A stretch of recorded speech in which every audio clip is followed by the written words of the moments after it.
그 두 사람의 그 활동가들이 저렇게 이제 빨리 풀려나게 된 데는 이재명 대통령의 저런 강한 발언이 그 이유가 되었다. 네. 이렇게 보지 않습니까?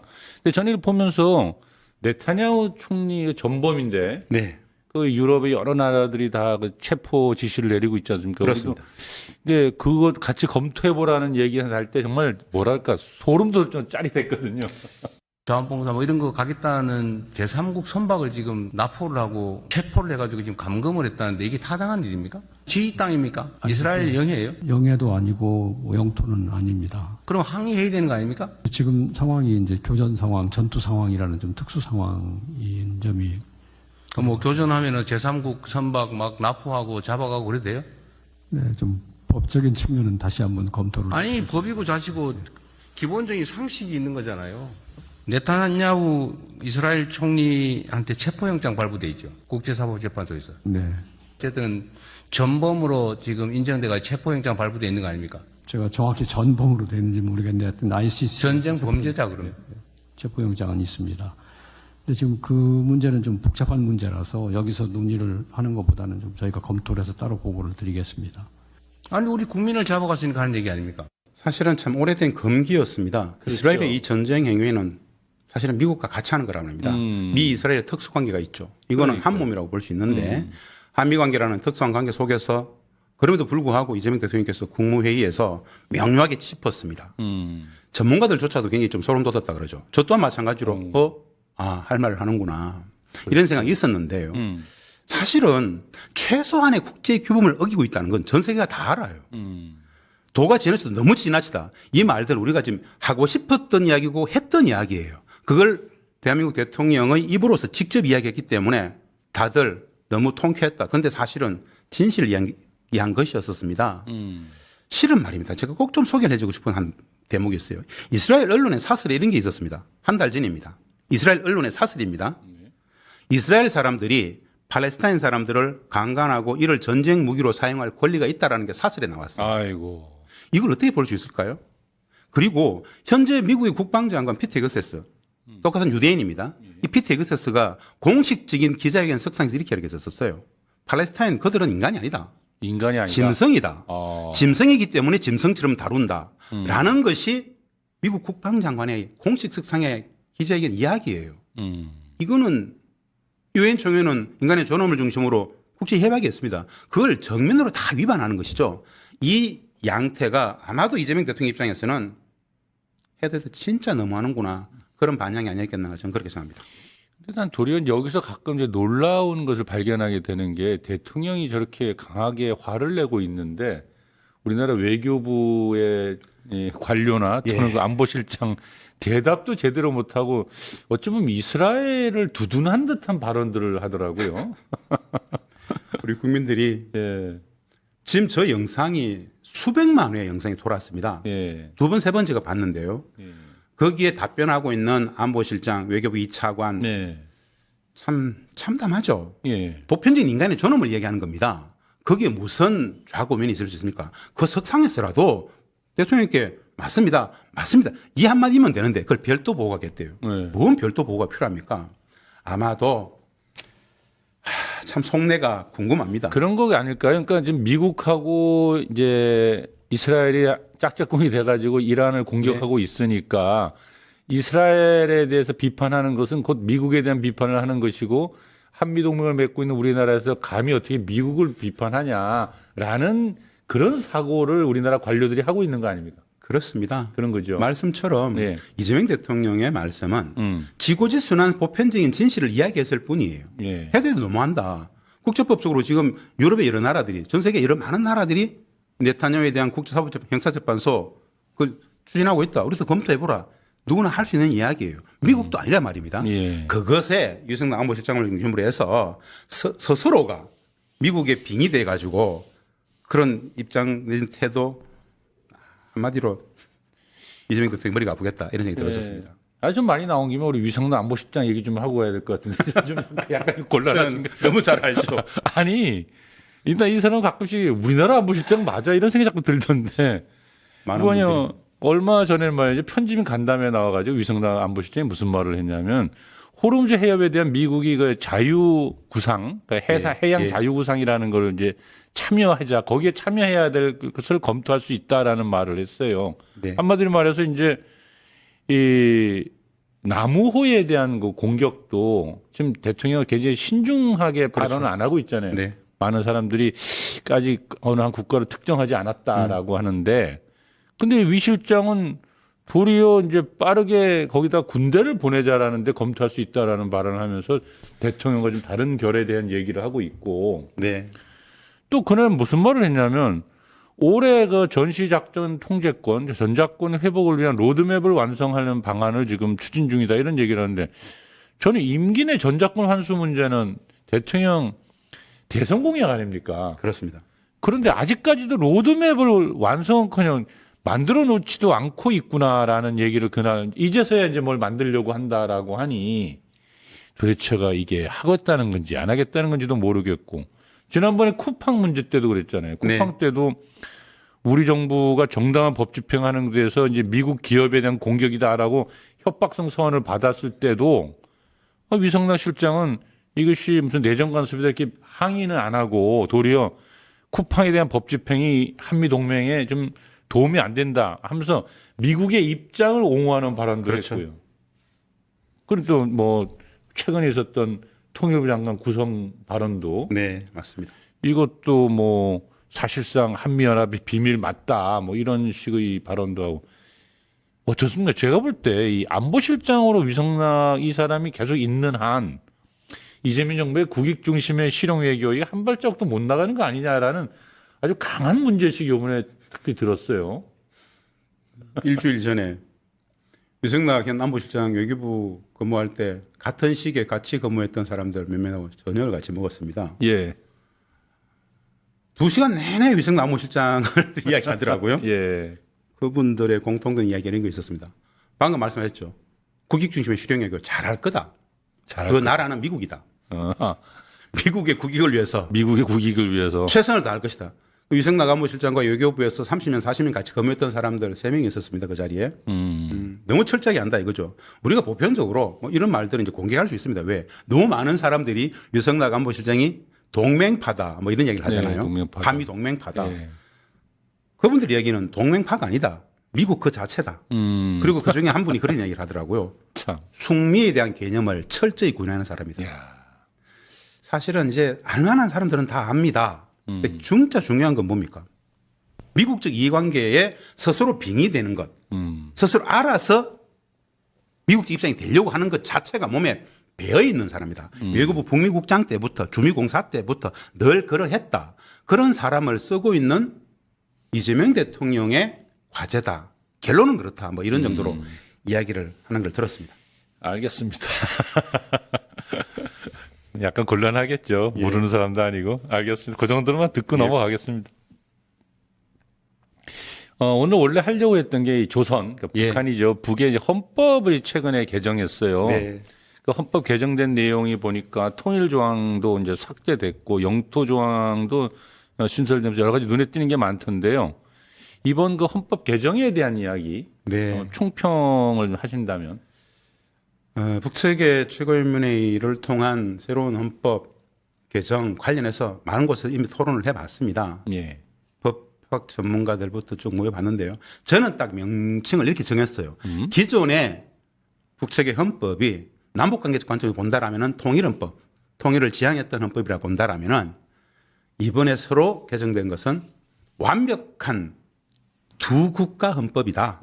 이게 통일, 민족 개념 이런 거 다 없앴단 말입니다. 네. 중요한 건 이게 갑작스러운 게 아닙니다. 네. 2023년도에 북이 적대적 두 국가를 선포했습니다. 사실은. 네.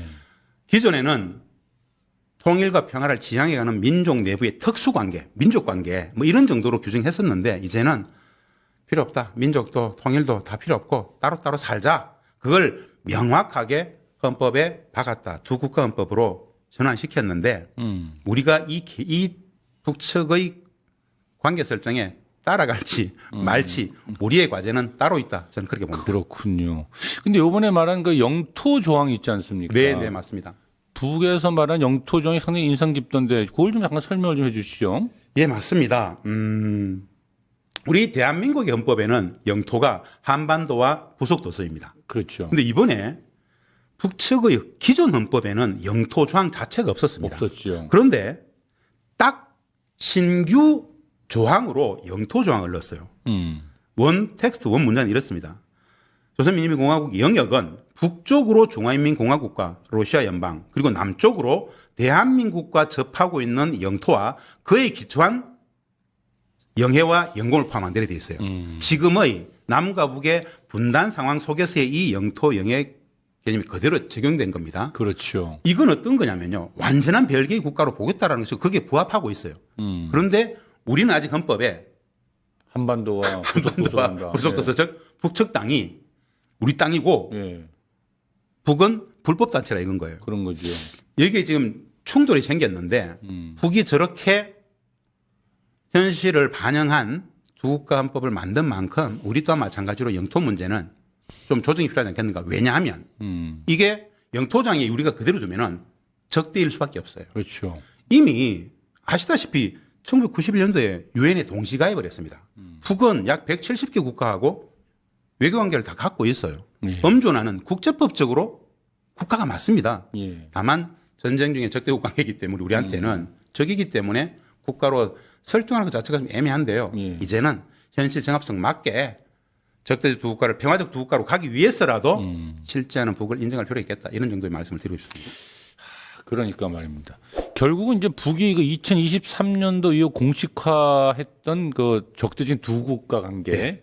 이것이 이제 법제화됐다 이렇게 예. 오늘 헌법 개정을 볼 수 있겠는데 아까 방금 말씀하신 대로 이제 중요한 건 우리의 대응이다 이렇게 네. 말씀하셨잖아요. 그런데 사실 우리가 그 동안에 이제 두 개의 국가라고 보기보다는 통일을 지향하는 특수관계다. 그렇습니다. 이게 이제 남북 기본 합의서의 내용을 가지고 네. 우리가 쭉 지금까지 살아왔는데 말이죠. 근데 북이 왜 이렇게 민족 개념을 폐기하고 또 통일 자체도 이제 더 이상 필요 없겠다. 그냥 각자 살자라고 하는 걸까요? 좀 많이 난감한데 네. 그렇다고 우리도 덩달아서 그럼 두 개의 국가로 살자 뭐 이래야 되는 것인지 네. 여기에 대한 좀 배경이나 성찰이 좀 필요할 것 우리 시청자분들께서 이건 좀 익히 아셔야 됩니다. 같아요. 예. 지지난 정부였던 문재인 정부 당시에 2018년에 4.27 판문점 선언도 있고 예. 9.19 평양선도 있고 어마어마하고 참 새로운 평화의 시대, 통일의 시대가 열릴 거라고 우리는 믿어 의심치 않았었습니다. 4.27 판문점 선언과 9.19 평양선언의 핵심 합의는 그해 올해 안에 종전 선언을 하고 평화협정을 체결한다라는 약속이었어요. 예. 북은 미국에게 우리에게 전쟁을 끝내고 종전을 선언하고 평화적 관계를 만들기 위해서 평화협정을 체결하자라는 그걸 집요하게 요구했었습니다. 오랫동안. 그런데 트럼프 대통령도 우리 문재인 대통령도 그 요구를 받아들여가지고 종전선언과 평화협정을 약속에 졌었어요.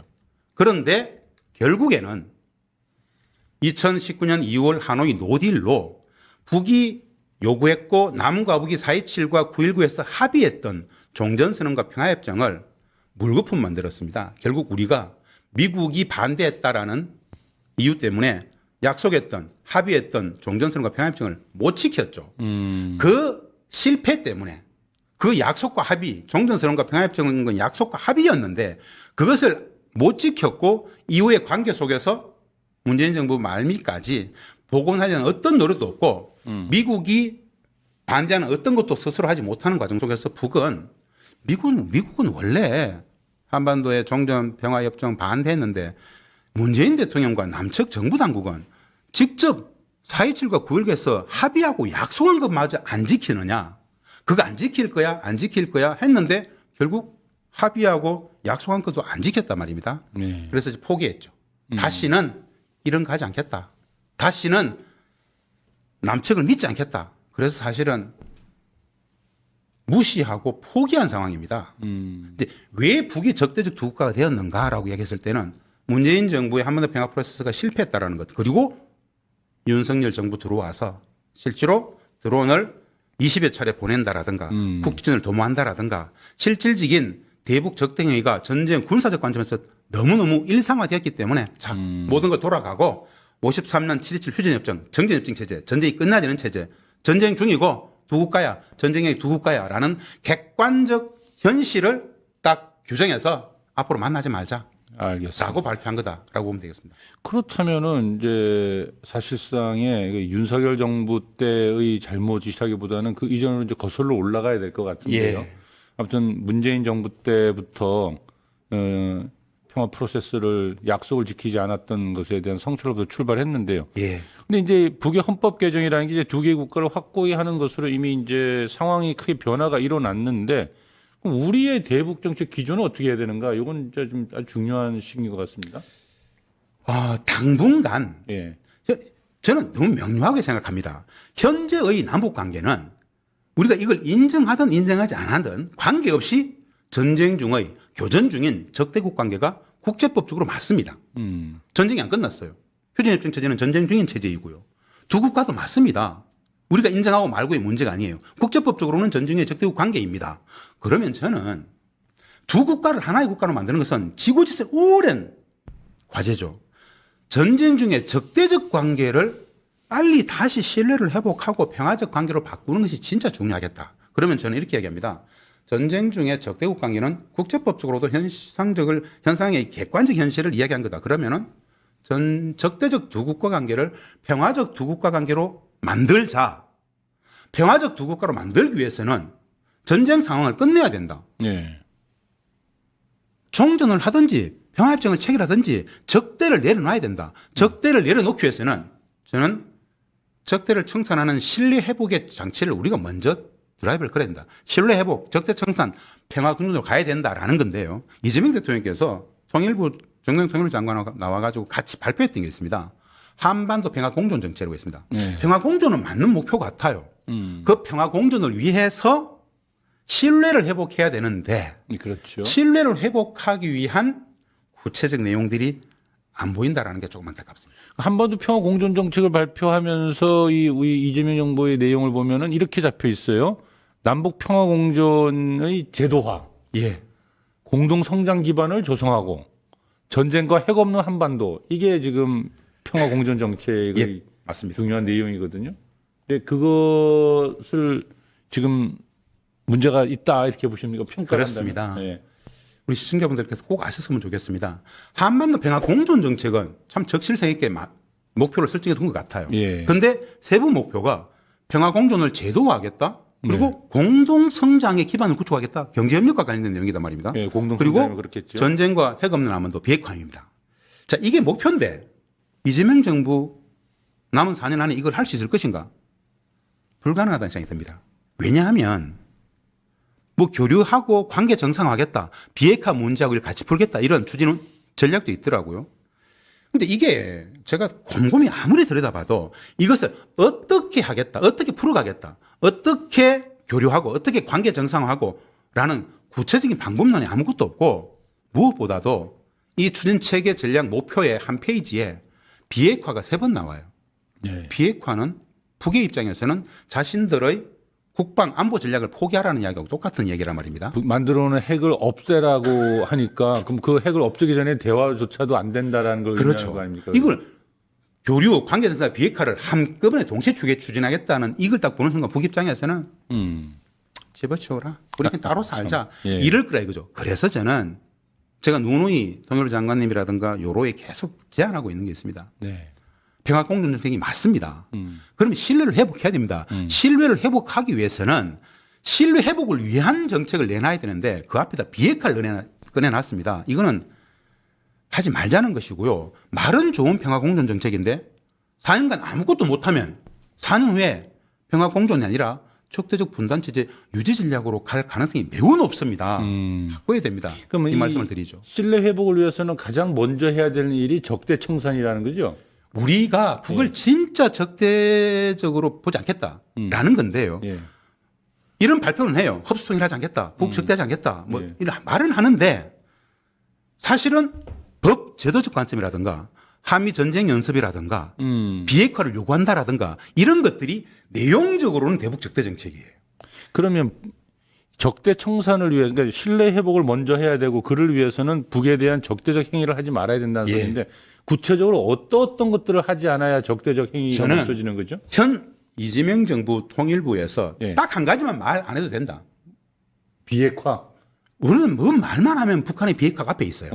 그 비핵화라는 이야기는 북측의 국가 안보 전략을 포기하라는 이야기고 헌법을 부정하라는 이야기거든요. 비핵화란 말 자체를 우리가 쓰면 그게 곧 적대 행위다라는 거군요. 결론적으로는 대북 적대의 상징이 비핵화가 됐어요. 이걸 앞에 항상 걸어두고 있단 말입니다. 저는 딱 깨놓고 이렇게 얘기했어요. 전체 이 평화공존 정책 안에 있는 비핵화만 지워도 괜찮다. 그렇지 않습니까? 예. 뭘 하려고 하는데 비핵화는 항상 갖고 와요. 북 입장에서는 자신들을 부정하는 상징으로서 이걸 본단 말입니다. 예. 즉 말은 비핵화인데 우리는 비핵화가 동의되는 것 같지만은 북 입장에서는 국가 안보 전략의 핵심이에요. 그런데 이 안보 전략이 대남 안보 전략이 아니고 대미 안보 전략이란 말입니다. 자신들의 핵은 이 핵은 미국이 우리를 핵으로 군사 공격하겠다 했기 때문에 우리가 핵을 갖게 됐는데 남측이 자꾸 핵을 내려놓으라 그래요. 그래서 북이 우리한테 하는 이야기가 있죠. 우리가 진짜 비핵화하면 남측은 미국이 핵으로 북을 공격할 때 남측은 그 미국의 북에 대한 핵 공격을 막아줄 수 있냐고 물어봐요. 우리 못 막잖아요. 못 막아주겠죠. 그러니까 사실은 북한 핵 문제는 미국의 대북 적대 정책의 산물이고 북미 관계, 조미 관계의 문제인데 우리가 자꾸 옆에서 관계를 풀어야 될 입장에서 비핵화를 얘기한단 말입니다. 이거는 어렵다, 그죠? 한마디로 재뿌리고 예. 아무것도 하지 말자는 이야기인데 이 내용을 이재명 대통령도 알고 계세요. 예. 그런데 30년간 비핵화를 이야기했기 때문에 그렇죠. 관성적으로 쓰고 있는데 그러지 말자. 정책은 좀 정직하자. 이 말 좀 그러니까요. 참 드리고 싶습니다. 너무 어렵습니다. 우리나라 국민들은 이 북과 항상 전쟁하고 있다는 의식들을 가지고 있어서 예. 북에서 핵이 있으면 이게 남쪽을 향해 있다고 그렇죠. 생각을 하잖아요. 그게 신화입니다. 음. 우리 시청자분들은 꼭 아셔야 됩니다. 북이 핵을 가진 이유와 목적은 미국의 핵으로 북을 공격하겠다고 했기 때문에 가진 겁니다. 두 번째, 우리는 왜 핵을 안 가졌느냐? 미국과 우리는 합의를 했어요. 대한민국은 핵 안 가져도 된다. 미국이 핵으로 남측을 지켜줄게. 미국이 제공하는 핵 우산 정책이 있었기 때문에 안 가졌던 겁니다. 이 내용을 안다라면은 북 핵 문제는 북미 조미 간의 문제이구나. 그 문제만 해결되면 별 문제 없구나. 라고 인식한다라면 되는데 이 배경을 모르기 때문에 그냥 계속 비핵화 알겠습니다. 말하고 있다. 이렇게 봅니다. 그러니까 우선 적대적 두 국가론을 평화적 두 국가로 만들어내려면 네. 정책 기조를 적대를 청산하고 신뢰를 회복해야 되는데 그렇습니다. 그 신뢰 회복의 적대 청산의 가장 기본은 비핵화 정책을 앞세우지 마라. 그렇죠. 그 말만 안 해도 된다. 네, 그 말을 비핵화 하지 말 말고. 대신에 네. 신뢰, 평화만 평화. 이야기하면은 북이 말귀를 알아들을 것이다. 라고 보는 거죠. 예, 알겠습니다. 비핵화 정책을 빠르게 폐기하라. 북에 지금 우리가 오늘 그런 얘기를 좀 해보려고 하는데 요즘에 이제 북에 대한 그 경제 상황이 어떤지 한번 좀 들어봐야 될 것 같아요. 보수와 진보를 다 떠나서 북한 전문가들은 북은 늘 그 경제가 어렵고 예. 뭐 망했다 늘 그러잖아요. 그러니까 뭐냐면 이제 제재가 있고 1대 40, 1대 60. 예, 뭐 제재, 식량난, 장마당, 자본주의 색채, 뭐 배급제 무너졌고 북은 뭐 못 일어난다 이제 이런 얘기를 하고 있고 또 어떤 분들은 북이 사실 의식주 문제는 완전 해결을 했고 이제 문화와 레저 생활이 꽃피면서 경제 고조기에 접어들고 있다 이렇게 또 네. 보는 분들은 소수지만 있어요. 네. 그러니까 극과 극을 달리잖아요. 지금 이 북에 대한 평가가. 예. 근데 우리나라 북한 정부 포털 보면 한국은행에서 나와 있는 자료를 보면 뭐 국민 총소득만 해도 뭐 남한의 60분의 1이고 또 뭐 한마디로 연속으로 마이너스 성장을 해가지고 지금 내일 모레 맞습니다. 이제 바로 이제 문 닫을 네. 것 같이 얘기하고 있거든요. 그래서 이제 우리 선생님께서는 우리 사회에 통용되는 북의 경제 지표를 보면서 우리 사회의 북 경제 GDP 추산은 다 거짓말이다 이런 말씀을 한 적이 있단 말이죠. 그래서 GDP 개념을 북에 대해 그대로 적용하는 거는 북의 경제에 대한 왜곡이다 이런 예. 말씀하셨잖아요. 어떻게 한번 좀 그 얘기를 좀 해봐야 될 것 같아요. 우리 시청자분들에게 이런 이야기들이 낯설게 다가갈지도 모르겠습니다. 그런데 우리 정책은 진실해야 되고 국민 앞에 거짓이 없어야 됩니다. 네. GDP 기준으로 북의 경제를 추산한다는 것 자체가 말이 안 됩니다. 근데 먼저 말씀처럼 북의 경제가 이제 좀 먹고 살만하다. 이런 말들 자체가 우리 국민들한테 굿 뉴스일까요? 배드 뉴스일까요? 좋은 뉴스죠. 그런데 북이 이제 좀 먹고 살만하다는 게 배드 뉴스라고 인정하는 사람들이 있습니다. 왜? 북은 적인데 그들이 먹고 살만하면 안 돼. 망해야 돼. 이게 적대적 분단 체제가 만든 인식인데요. 네. 자, 그런 걸 떠나서 저는 북한 북 전문가이고 북에 직접 오래 살아봤단 말입니다. 매일같이 하는 게 북의 데이터를 들여다보는 거죠. 요즘은 우리 시청자분들께서도 유튜브를 통해서 노스코리아 같은 거 치면은 북측의 일상이 워낙 영상이 많습니다. 한번 보실 필요가 있는데요. 이제 질문과 관련해서 말씀 좀 드려보겠습니다. GDP라는 개념 말입니다. GDP라는 개념은 국내 총생산입니다.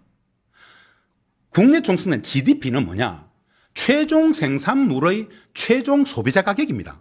생산물 가격의 총합이에요. 대한민국이라든가 자본주의 경제의 GDP는 결국 총액 GDP 안에는 말입니다. 약 40에서 60% 정도의 인건비가 항상 포함되어 있습니다. 우리 시청자분들이 놀라운 게 북한 경제에 사회주의 경제에 대해 이해가 없기 때문에 뭐느냐. 자본주의 경제의 GDP라는 것은 약 40에서 60%가 인건비 개념, 임금이 포함되어 있다라고 봤을 때 북측의 경제, 사회주의 경제는 말입니다. 이런 생산량의 총합을 하지 않을 뿐더러 생산 1차, 2차, 3차 생산 단위에 투입된 인건비가 다 제로 개념입니다. 제로 개념이에요. 없어요. 저 표를 가지고 한번 보겠습니다. 저 표는 뭐냐?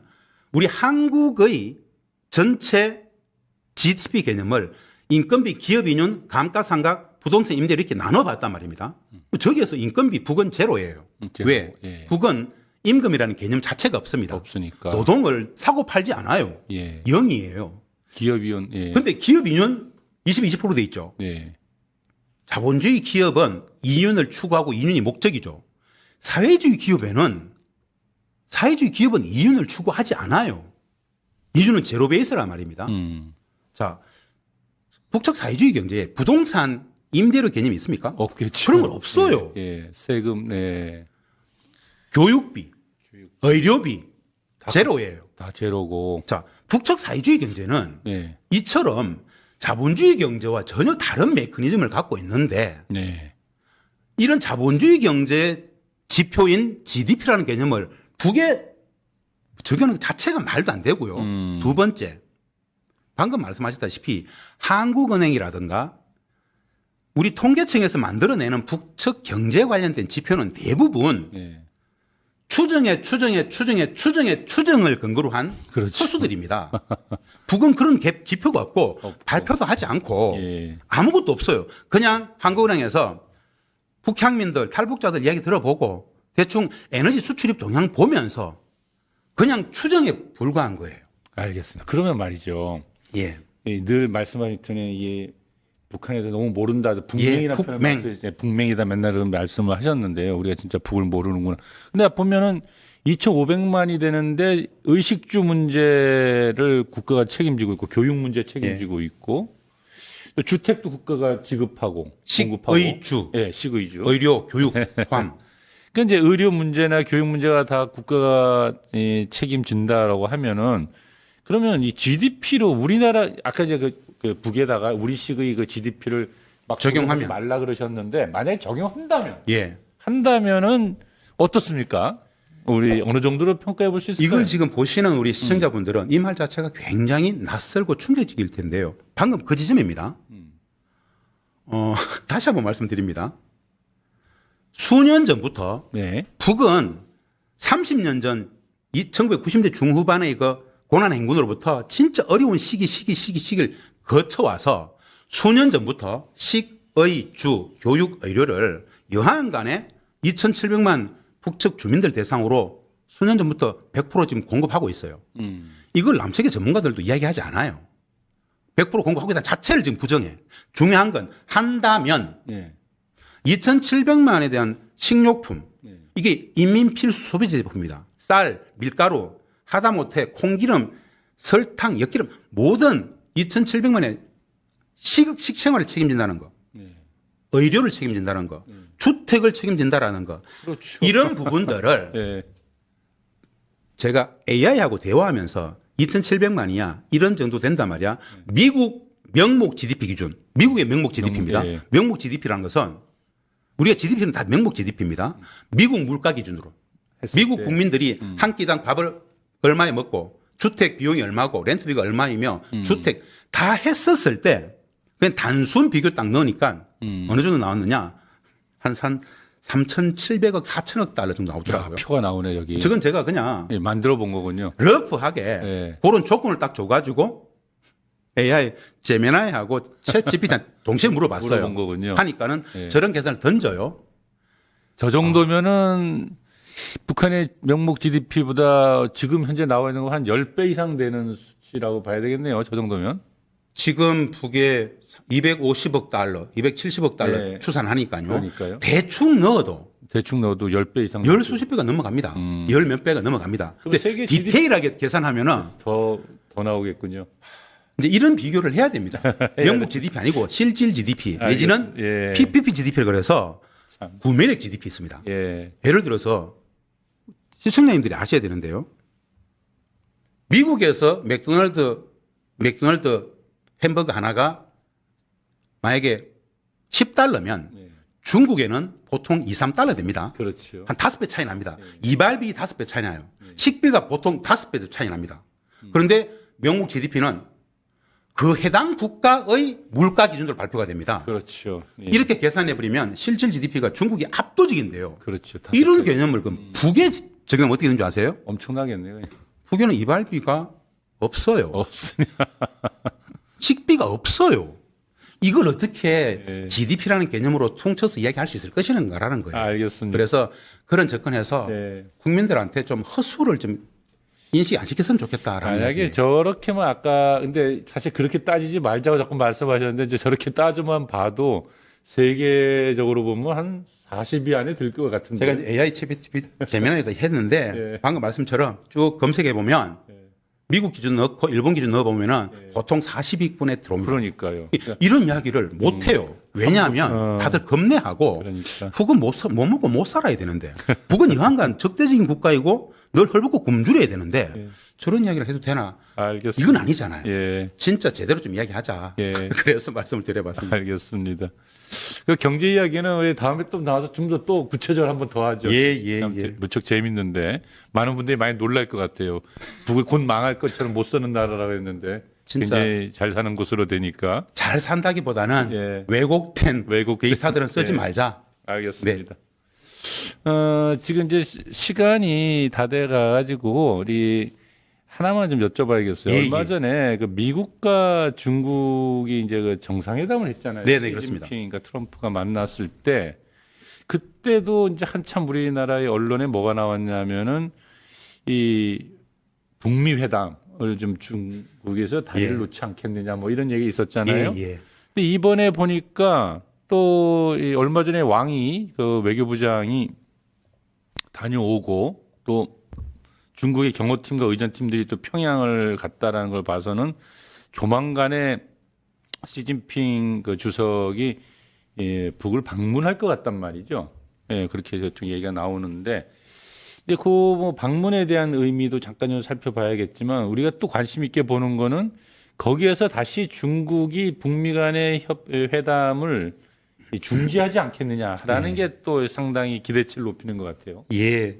요거 좀 저도 기대가 많은데요. 예, 기대는 기대이지만 미묘한 시기입니다. 예, 최근에 트럼프 시진핑 정상회담이 있었고 네. 21일 그저께는 푸틴과 시진핑 또 정상회담을 했습니다. 예, 이 상황에 시진핑이 평양을 가는 게 지금 6, 7년 만이고 지난해 김정은 위원장의 베이징 방문이 있었기 때문에 1년 만입니다. 굉장히 미묘한 시기예요. 이란전도 그렇고 지금 미국은 쿠바를 때릴 것 같단 말입니다. 예. 이 시기의 방문이기 때문에 이거 간단치 않다라는 건데 모르겠습니다. 시진핑 트럼프 정상회담에서 트럼프가 요구했을 수 있을 거예요. 그럴 수 있겠죠. 트럼프 대통령이 조선 김정은 위원장과의 조미 정상회담 좀 도와달라 요청은 했을 수 있습니다. 근데 시진핑 주석 입장에서는 도와줄 수는 있어요. 트럼프 대통령이 와가지고 꼭 좀 만나고 싶어 했었다. 뭐 김정은 위원장께서 잘 판단했으면 좋겠다라고 하겠죠. 강제는 못 하겠죠. 모든 판단은 조선이 부귀한다라는 것. 잘 됐으면 좋겠는데 가능할까라는 생각이 들어요. 그러니까요. 현재의 정세가 쿠바 위기도 있죠. 이란 전쟁도 아직 안 끝났죠. 트럼프가 매우 힘든 상황이기 때문에 하나의 이벤트로서 김정은 위원장이 트럼프를 만날 것 같지는 않은데 그럼에도 불구하고 이벤트가 된다면 뭔가 큰 터닝 포인트가 있을 수 있다라는 생각이 해봅니다. 알겠습니다. 오늘 정말 더 많은 얘기를 듣고 싶었는데, 오늘 갑자기 두 명의 예. 팔레스타인이 활동가들 이야기 때문에 우리가 하려는 얘기 다 하지는 못했습니다. 네, 그렇습니다. 짧게, 요번에 남북 축구 보셨죠? 네네. 비 많이 맞으면 응원하셨던데, 페이스북에 아주 굉장히 가슴 깊은 훈훈한 동포애를 말씀하셨어요. 어떻게 마치면서 짧게 한 30초 정도 시간 드릴 테니까. 그냥 적대적 두 국가가 발표되었지만은 이번에 아시안컵 여성 축구단 북측에 여경 축구단이 왔습니다. 오랫동안 남과 북이 끊겨 있는데 남측에 북을 여전히 한민족, 한 형제자매, 한 가족의 동포로 만나고 싶어하는 사람들이 너무 많다라는 것을 좀 알려주고 싶었었어요. 현장에 참 많은 사람들이 2시간 동안 홀딱 비를 맞으면서도 오로지 않아. 수원도 내광팀도 남과 북은 하나다. 우리는 하나야. 이기고 지는 게임이 아니다. 진짜 반갑게 환영한다. 공 잘 차고 돌아가고 또 보자. 자주 보자. 이런 이야기들을 현장에서 많이들 목 놓아 외쳤습니다. 알겠습니다. 어떻게 보셨습니까? 조선은 오랫동안 제재를 받았고 그 상처는 참 깊죠. 그러나 북은 그 과정에서 버티는 법을 배웠고요. 스스로 힘으로 일어섰습니다. 러시아와 손잡고 중국과 전략적 공간을 유지하며 놀라운 성장을 하고 있습니다. 남과 북의 관계는 적대적 두 국가로 규정하고 있지만 더 이상 통일을 지향하는 같은 민족이지의 길을 걷지 않겠다고 선언했고 또 이를 헌법에 반영했습니다. 이제 우리는 조선을 제대로 알아야 하지 않을까 싶은데요. 늘 한결같이 떠들어대는 곧 망할 나라로 보는 그 왜곡된 시선부터 바로잡아야 하지 않을까 싶습니다. 우선 조선을 이해하고 무엇을 고민하는지 아는 것이 급선무라고 보여집니다. 오늘 이렇게 거침없이 이 북에 대한 이야기를 해주신 김진양 박사님 고맙습니다. 감사합니다. 잠시 전하는 말씀 듣고 바로 다음 이야기 시작하겠습니다.